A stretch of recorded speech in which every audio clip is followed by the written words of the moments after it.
Welcome to Canada's podcast.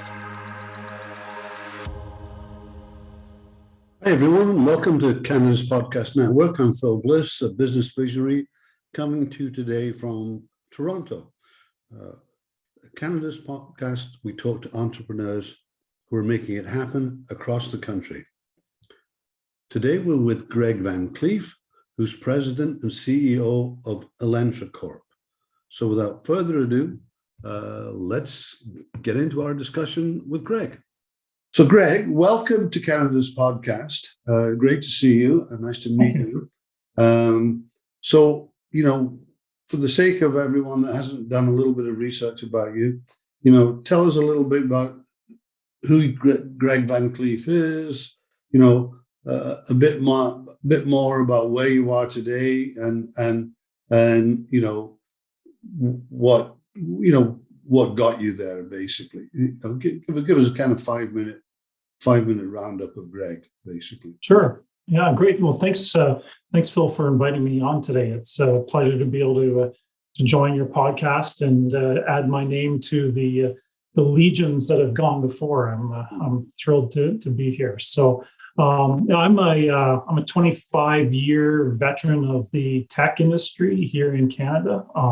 Spent the bulk of my career working with a gentleman by the name of Terry Matthews, who's one of Canada's better known tech entrepreneurs. He's founded several companies that are the backbone of Canada's telecom industry, companies like Newbridge and Mitel Networks. And I was able to participate through the growth of several of those companies, and then branched off into helping him manage his portfolio of investments in a number of smaller companies. We grew that portfolio to about 50 technology companies globally, so I was working in helping to place investments, establish, create, grow new technology companies worldwide.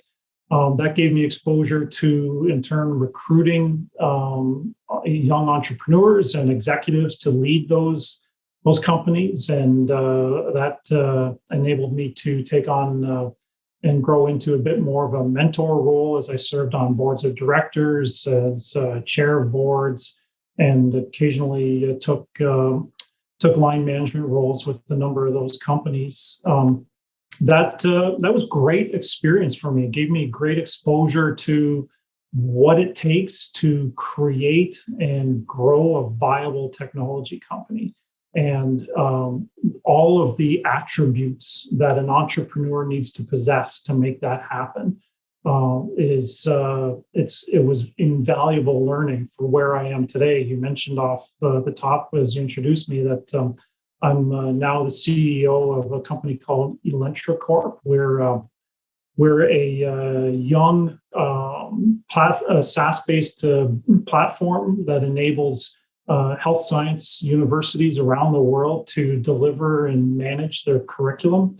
And that has been a great journey for me to help get this company off the ground and work on some of the more challenging aspects that are unique to this business. That I think only someone with the kind of background that I brought to the role really could have handled, because this is a company that was a spin out from a spin out from Queen's University, which brings with it a number of challenges that are not commonly found when a founder creates a company from scratch. You have legacy, you have things that you inherit when a company's spun out that you need to you need to introduce to the commercial world, and that's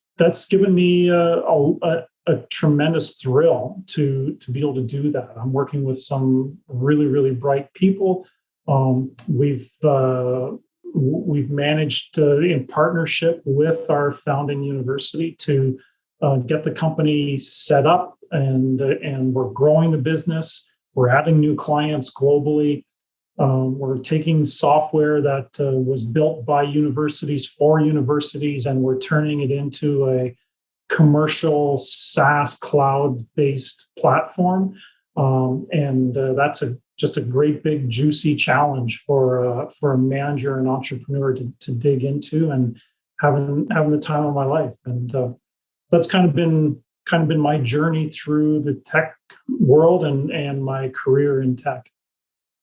So, obviously, we interview a lot of tech entrepreneurs, and you've got that knowledge. I mean, I'm sure we didn't go into it. I'm sure we have lots of second and third people that we know, because I also grew up in that world, and you've already thrown some names out. But you've done a lot of work on the investment side, on financing, and after that sort of idea starts to grow and mature, there's that time of financing. Are there any key kind of pieces of advice that you could kind of pass on to people in terms of both attracting investment and gaining that confidence that's required to close the deal, sort of thing? Yeah, it's a great question, Phil, and it is the problem, the challenge that any CEO lives with from the day they take the job is finding those sources of cash to keep the company going. Cash is the lifeblood of any young company. Tech startups very rarely are profitable in any kind of short time frame, and so somebody has to fund those losses. And your greatest advantage, obviously, is to have customers that are paying for the software or the product that you're building. But you ultimately do need other investors to fill the remaining hole on your cash balance at the end of the day. And the best advice I can give you is, or give anybody who's struggling to keep a young company going, is that raising money is a full-time job. Once you've landed cash from an investor, you've got to turn around and start doing it all over again, because you'll continue to go through it. You'll continue to burn through that cash, and your investors will be sometimes very the message you'll get from your investors occasionally can be very heartbreaking, right? Mm-hmm. Your company, you'll discover, may not be what you thought it was worth, and you have to be open to and receptive to that kind of feedback, because investors are looking to, if you're working with the right investors, if you've identified the investors that are the best fit for your business rather than them finding you, then those investors by definition are interested in supporting the growth of your business. They're not there to punish you. They're there to help you grow. That doesn't mean they won't give you bad news about what you think your business is worth versus reality. You have to accept that news sometimes and just take it for what it's worth, and then try to go and prove them wrong by continuing to increase the value of your company. But the other thing is that I was sort of thinking that would be good to talk about. You've been around some pretty successful companies, yeah, that have grown and succeeded and been sold and things like that. Is there any kind of don't hesitate to use formula, but I think if I use it, you'll get to any kind of constant, if you like. I guess that's what a successful algorithm is, or something like that. Any constant for the success side of it, that versus the inevitable drop-offs, basically. To raising money, you mean? No, I mean to just to operate. Magic ingredient to success. The money, you've promised you're going to make yourself successful. Oh. Even when you've done that, only about 15% of That's right. that bunch make it. Yeah. The key. About that 15% that you've seen versus the ones that don't make it. Yeah. Those that get the best start in life are the ones that typically have a customer early on in the life of their business. Yes. And they drive their development based on the customer input that they have.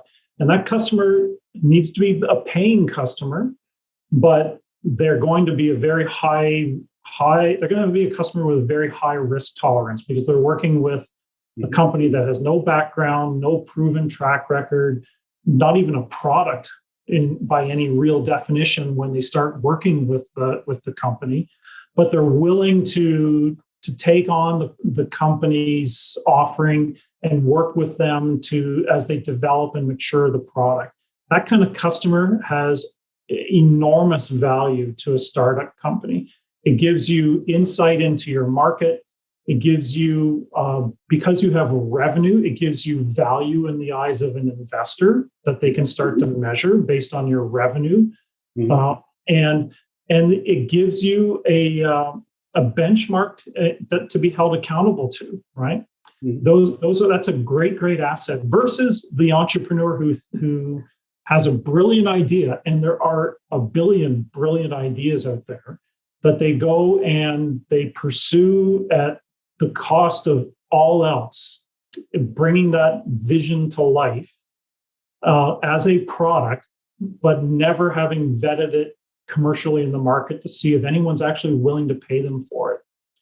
If no one's willing to pay you for it, I don't care what it is you've built, you don't have a business. Yeah, I think one of my early lessons or mentors said, ideas are cheap, execution is everything, kind of thing. That's exactly it. Yeah, that's exactly it. And then you have to have the persistence to just hang in there and keep working at it and overcome every challenge that you face. Sometimes you'll be successful overcoming them. Other times you'll stumble, but you have to just keep plodding on.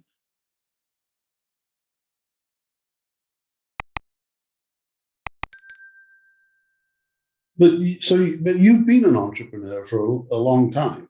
Mm-hmm. You've taken risks. You've done this. You've done that. Are you wired differently? Is there something different about entrepreneurs versus people that work for us, if you like? Well, I think I'm going to answer your question a little differently because I think there is a difference between entrepreneurs that are able to have a career as entrepreneurs, not even necessarily succeed, because every entrepreneur will have failures that they can point to. But just to make a career as an entrepreneur and make their life in that realm of business versus having a desk in a large corporate office for their entire career, they are wired differently. And I'll say it this way, that there's a lot of people who dream of being an entrepreneur, who dream of having their own company because they love the idea of being their own boss. Mm-hmm. But there's so much more to being successful as an entrepreneur and making that your career than just being your own boss. It is a career. It is a profession, being an entrepreneur, and you have to treat it that way rather than just being a goal. So, I use a bit of advice I was given. I think without mentors, most of us would be lost. Okay. What's the best piece of advice that you've received that you kind of, it's always there in your hip pocket kind of thing? You've never strayed that far from it, basically. It's just the turn of phrase that persistence in life is everything. Mm-hmm. It is just never give up. And you have to turn every failure into an opportunity. You have to turn every setback into a positive somehow. And you have to celebrate the positives, the wins, and keep moving forward. If the moment you give up, you're finished. So, we'll get you being a mentor. If you could go back in time, what advice would you give your 25-year-old self that maybe you didn't take at the time? My 25-year-old self, I would have advised my 25-year-old self to take more risks. I was a fairly cautious young man, and I was pursuing an interesting career at the time. I was actually just before my tech career. So, I was pursuing a fairly cautious path in life, and there were years there where if I had been a little more ambitious, taken a few more risks, I think I might have ended up in a different place. But that said, it's the career path I've had has been one that I've been very happy with, and I've learned so much and met so many great people.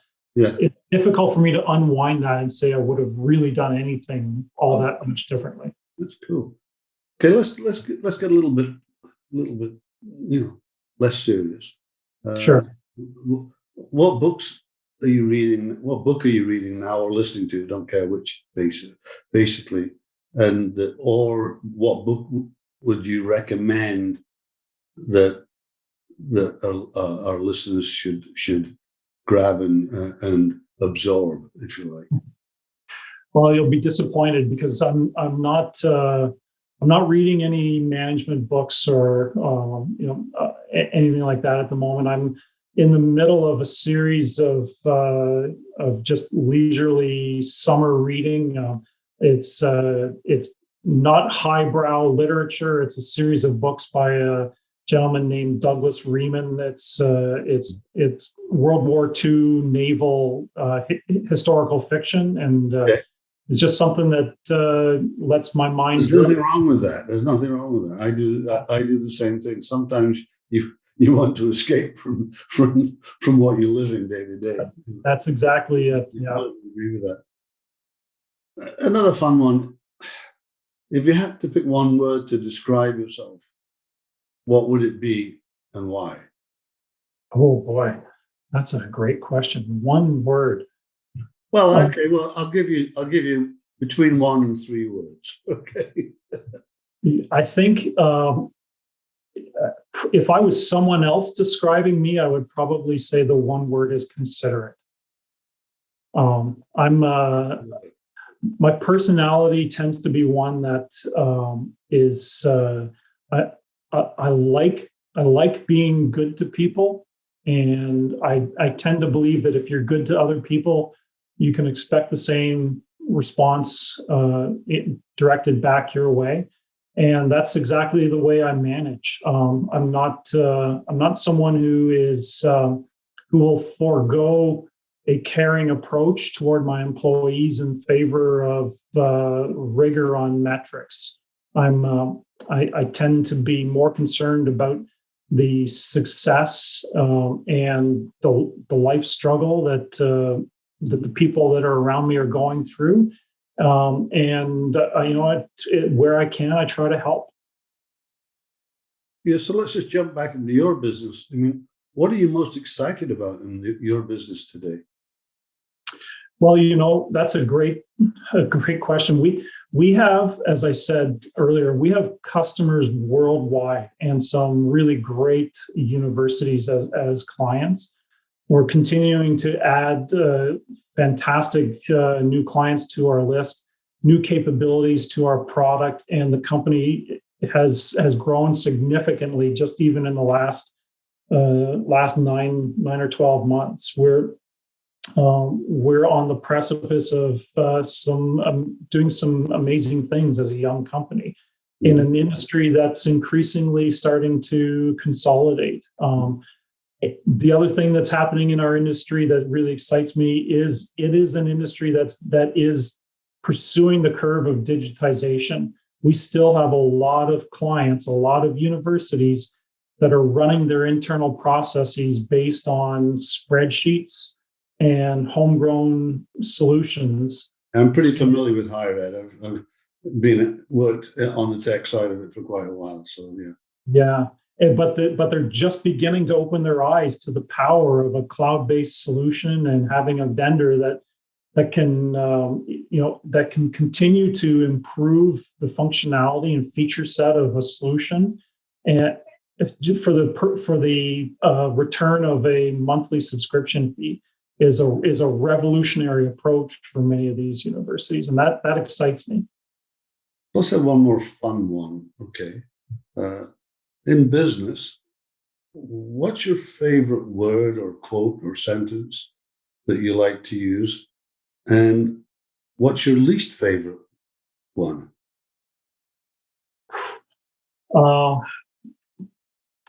My favorite is that there's no innovation without uncertainty.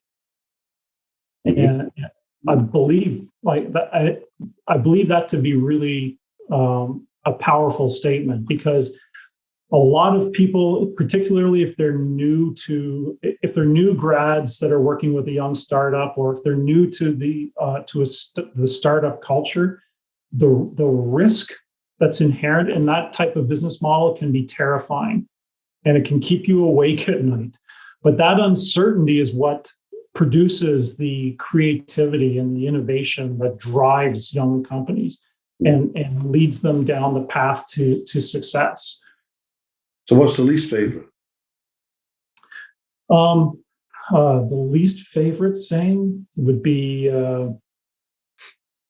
I can't say I've ever given that question any thought.